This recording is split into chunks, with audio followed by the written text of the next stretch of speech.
প্রত্যেক শীতেই একটা করে বিয়ে করব। প্রত্যেক শীতে একটা করে বিয়ে করব। হ্যাঁ। এই মেয়ের কথা শুনেছেন? এই মেয়ের ইচ্ছা সে প্রতি শীতে একটা করে বিয়া করবে, মানে একটা করে বিয়া করবে, একটা করে ছাড়বে, তার মানে নতুন একটা তার লাগবে, তার নতুন একটা লাগবে, মানে প্রতি শীতে একটা লাগবে, মানে একটা ছাড়বে একটা লাগবে, একটা ছাড়বে একটা লাগবে, কিন্তু সে সংসার করবে না, সে সংসার করবে না।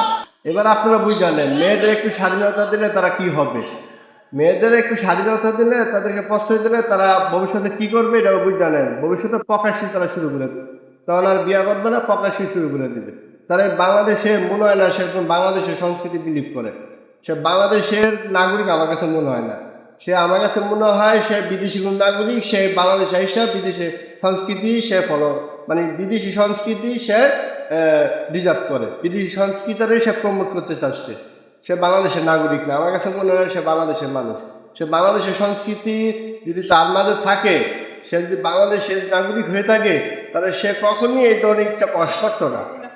এটা কি কেমন ইচ্ছা? এটা কোনো ইচ্ছা হলো? এটা কেমন ইচ্ছা ভাই? তোর প্রতিশ্রুতি তোর একটা লাগবে, প্রতিশ্রুতি তুই একটা করে বিয়া করবি, এটা কেমন কথা? আরে আজ আমাদের ভবিষ্যৎ কোন দিকে যাচ্ছে? আমাদের